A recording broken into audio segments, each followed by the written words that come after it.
sentarmos na cadeira e abrir um portal de notícias, nos deparamos com uma chuva pré-apocalíptica. Guerras rolando pelo mundo, tensões políticas, medo do uso de armas de tecnologia nuclear, novos vírus potencialmente pandêmicos, crise climática com aquecimento global, crises humanitárias, alienação das bolhas sociais pelas redes sociais e o avanço exponencial das inteligências artificiais.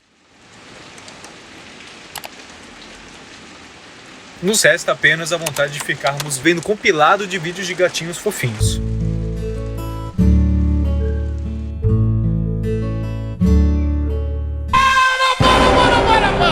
Mas antes, nós amantes de história e cinema, nos perguntamos: é possível ter uma perspectiva do futuro que está por vir, entendendo as principais discussões e dilemas políticos, sociais e tecnológicos através do cinema? Talvez. Afinal, ninguém prevê o futuro. Bom, o cyberpunk é um dos temas mais proeminentes da ficção científica nos dias de hoje. Desde os anos 1980, várias obras inspiradas pelo subgênero punk começaram a surgir, em especial no Japão. Para entender esse subgênero, é necessário entender brevemente o contexto mundial da época, a origem do pensamento punk e, posteriormente, o surgimento do cyberpunk como um subgênero da ficção científica no cinema. Mas como surgiu o movimento punk? Após a guerra tecnológica das grandes guerras mundiais e a tensão da Guerra Fria, o mundo entrou em uma dicotomia em relação ao avanço científico. Sistematização de extermínios, bombas nucleares devastadoras, suspensão da ética pela razão científica e alienação através da indústria cultural foram muitos dos temas debatidos acerca da evolução tecnológica provinda da ciência. A discussão não era se a ciência era uma base teórica perversa ou socialmente danosa, mas sim quem definia os caminhos para que a ciência evoluísse e seu posterior uso, consequentemente os seus reflexos. Now I am become death, the destroyer of worlds. Após o Manifesto Futurista, a discussão sobre o futuro se tornou muito mais comum no campo intelectual e estético, de modo que o medo e a esperança do futuro e seu modo de enxergá-lo era um tema recorrente na cultura ocidental. Nos anos 70, com os problemas políticos sociais mundiais, como a Guerra do Vietnã, escândalos de corrupção do presidente Nixon, crises das políticas liberais, aumento da criminalidade e a desigualdade social, culminou na criação de uma geração descrente com o futuro da humanidade. Tal contexto fez com que jovens com ideias em comum criassem o movimento punk, originalmente surgido na Inglaterra e posteriormente difundido por outras regiões do mundo, principalmente a Europa e os Estados Unidos. De início, o movimento punk foi um manifesto político, de contracultura e teor anárquico, porém, logo não se limitou ao campo intelectual, posteriormente influenciando diretamente o campo da estética e arte, como a música, moda, literatura e cinema. No campo intelectual, o movimento punk tinha como essência uma crítica direta ao capitalismo e, sobretudo, à sociedade ocidental, pois os desdobramentos sociais, políticos, culturais acerca da progressão capitalista e tecnológica faziam com que os punks enxergassem o futuro não só com descrença, mas com revolta. Grandes transformações da humanidade cresciam exponencialmente. Em contrapartida, o movimento punk adotava um caráter mais rebelde no campo da contracultura. O movimento punk, tendo como essência a velocidade e a sonoridade escandalosa, fast, short and loud, se apresentou opondo-se às grandes corporações e à cultura dominante, além de desafiar a questão da lógica, estética e ideológica. Filmes e documentários como Decline of Western Civilization, The Punk Rock Movie, Ripple Man, A Onda Punk e SLC Punk mostraram não só a ideologia punk, como também o cotidiano dessas pessoas que se sentiam deslocados do sistema, principalmente aqueles que eram reféns da desigualdade social e marginalização, mostrando como os punks viam no mundo motivos suficientes para rebelar-se contra a sociedade e buscar a quebra de padrões. Agora, qual subgênero da ficção científica conta a história de personagens que se sentem deslocados ao mundo em sua volta, dentro de uma perspectiva de um futuro não tão distante, onde a cultura e entretenimento é massivo, a corrupção é intrínseca ao governo e a tecnologia é um motor opressivo de uma vida totalmente desigual e vazia?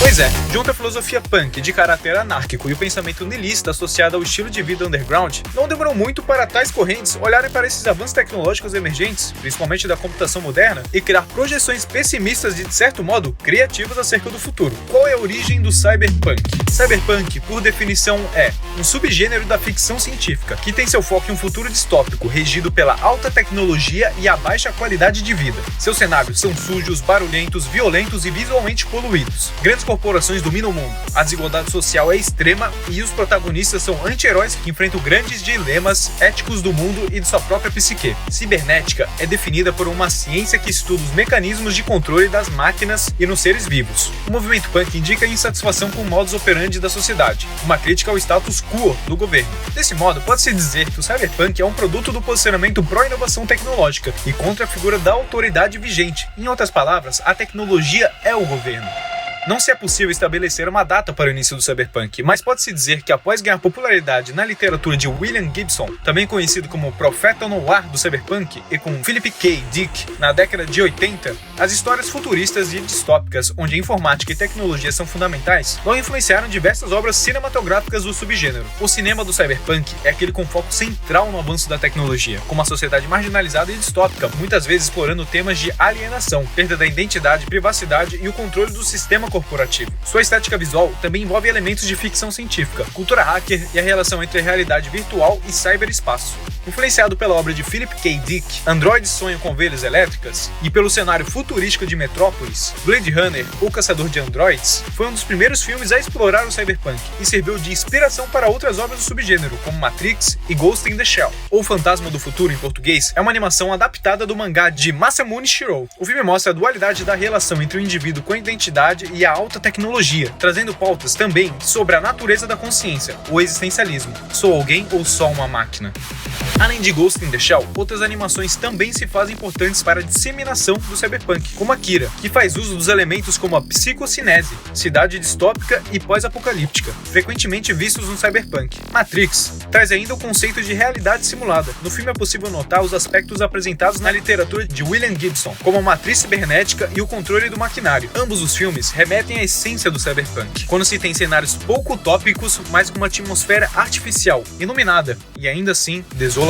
Curiosamente, ao contrário do que muitos podem acreditar, esse estilo está muito mais próximo da cultura japonesa do que parece. Após a Segunda Guerra Mundial, o Japão passou por um processo de desenvolvimento econômico e tecnológico muito veloz. Essa visão de um país hipertecnológico foi chamado de tecno-orientalismo pelo Ocidente. O conceito diz a respeito de um estereótipo que o país não apenas produz novas tecnologias de forma acelerada, mas a consome no cotidiano e as insere no cenário de suas cidades na mesma medida, em especial em Tóquio, com seus diversos letreiros iluminados, telas de LED e faixas de neon, desde a fachada de loja nas vielas e becos até os grandes prédios no centro da cidade. Por conta dessa característica das cidades japonesas, muitas obras utilizavam o país como cenário para esse tipo de ficção cyberpunk, tal como o aclamado livro de Gibson, Neuromancer, que se passa em Shiba. O trecho inicial do livro apresenta uma descrição clara da tecnologia sendo parte da atmosfera da cidade, literalmente. O céu sob o porto tinha a cor de uma televisão sintonizada num canal fora do ar. No período entre 1980 e 2000, o país passou por uma série de crises financeiras, momento em que o cyberpunk se tornou ainda mais popular no país, em especial no cinema e com os animes. Em Death Powder, Tetsuo the Iron Man e Kristen Road não apenas incorporam uma estética pré-distópica tecnológica, mas insere temáticas intrínsecas ao sentimento de insegurança econômica, consumismo desenfreado, invasão da privacidade, antigovernamentalismo, insatisfação às regras rígidas, ideias trans e pós-humanistas. Cyberpunk e a animação japonesa. A origem dos animes datam desde o início dos anos 1900 e se tornou uma das formas de fazer cinema mais populares no Japão. Em 1970, o Japão já havia produzido grandes obras de ficção científica e tecnologia como a série Mazinger Z, de 1972, e Space Battleship Yamato, de 1974. Com o início da crise dos anos 80, o tema dos animes começaram a apresentar os sinais de denúncia, e o maior exemplo disso é Akira, de 1988. A obra adaptada do mangá de mesmo nome, lançado em 1982, é considerado o primeiro anime cyberpunk. Ela apresenta uma estética brutal e violenta, até mesmo para os padrões de animação da época. A primeira cena da obra é uma referência à explosão nuclear causada pelos Estados Unidos, e a narrativa transcorre na perspectiva de um grupo de bikers adolescente, 31 anos após a explosão da cidade super tecnológica de Tóquio. A obra ainda traz temas como no regulamento de experimentos em humanos, temática transhumanista, corrupção governamental, violência militar, pobreza e protestos antigovernamentais. A segunda grande obra cyberpunk pré-anos 2000 foi Ghost in the Shell. O anime, também adaptado de um mangá homônimo, foi lançado em 1995 e, ao contrário de Akira, que se restringe a mostrar o processo de mutação de humanos, Ghost in the Shell apresenta uma temática já pós-humanista. Neste universo, a população é capaz de substituir partes ou completamente o seu corpo por peças robóticas. Por exemplo, o personagem principal, que possui um corpo totalmente artificial. Uma das maiores preocupações apresentadas na obra é que a possibilidade de humanos substituírem partes humanas por robóticas possa permitir que estas partes sejam manipuladas e hackeadas, neste caso, até mesmo pelo próprio governo. Esta ideia, hoje, já não é mais estranha. No jogo Cyberpunk 2077, lançado em 2020, os personagens do universo têm a possibilidade de mudar algumas ou todas as partes do corpo. O jogo, em 2022, ganhou uma adaptação animada, e a escolha estética da obra não foi nenhuma coincidência. Sabendo da proximidade da animação japonesa com a temática do jogo, lançaram Cyberpunk Edge Runners no estilo anime. No entanto, apesar da obra ter sido animada por Hiroyuki Imaishi, a série ainda apresenta diferenças temáticas em comparação às animações produzidas no Japão. E por que é importante comparar as obras ocidentais com as orientais? Uma das maiores diferenças entre as obras produzidas no Japão e aquelas produzidas nos Estados Unidos é sua abordagem quanto à temática cyberpunk, que despolitiza o cerne, focalizando na produção de filmes mais cyber do que punk. O clássico Blade Runner não foi um recordista de bilheterias, mas serviu como prova de como os estúdios iriam lidar com os filmes mais politizados, já que o mesmo teve vários problemas em sua pós-produção, com cenas cortadas, narração em off e a sua própria história modificada a contragosto de seu diretor, Ridley Scott. Nas décadas a seguir, os filmes americanos utilizaram ideias como grandes cidades verticais, carros voadores e um futuro semi-distópico da sociedade, como em The Fifth Element, de 1997. Alguns irão externalizar um exagero da violência, quase que principalmente policial, como em Robocop, Judge Dredd, de 1995 e Dredd, de 2012. E ainda, com a aproximação da virada do milênio, outros filmes irão abordar principalmente a evolução tecnológica e a existência humana, até onde podemos nos considerar humanos, e questionar a consciência da máquina sobre o que é humano, como Ex Machina, de 2014, Blade Runner 2049, de 2017 e talvez o mais emblemático do seu tempo, Matrix, de 1999. A maior questão é que, por sua maioria, eles são filmes futuristas, mas um futuro de um passado não muito distópico, onde o sistema vigente, o capitalismo, quase nunca é questionado ou derrubado, a não ser pela própria ascensão de um neofascismo, como em Escape from New York, de 1981, Escape from LA, de 1996 e Starship Troopers, de 1997. Dito isto, com a popularização do gênero, a criação de obras ocidentais prezaram mais pela estética do que pelo motivo. Histórias que se passam nesses mundos, mas que não criticam a sua permanência nele, como em Multi, de 2018 e Reminiscence, de 2021. Contudo, em comparação com o gênero nos dias atuais, as produções norte-americanas adotam um viés político que tem se fortalecido na última década. A exemplo da série Altered Carbon, de 2018, que afirma em sua trama que aqueles que detêm o dinheiro podem viver para sempre. E em The Creator, de 2023, que abre-se um debate sobre a consciência de inteligências artificiais, quando os Estados Unidos resolvem condená-las como inimigas. Consegui te explicar. Talvez seja muita informação só para 10 minutos. Talvez, se não fosse nessa velocidade, aumentaria as chances de eu perder a sua atenção. Mas vem cá. Não é assim que as coisas estão agora? Muita informação e tudo muito rápido? É difícil realmente se adaptar a um antigo ritmo.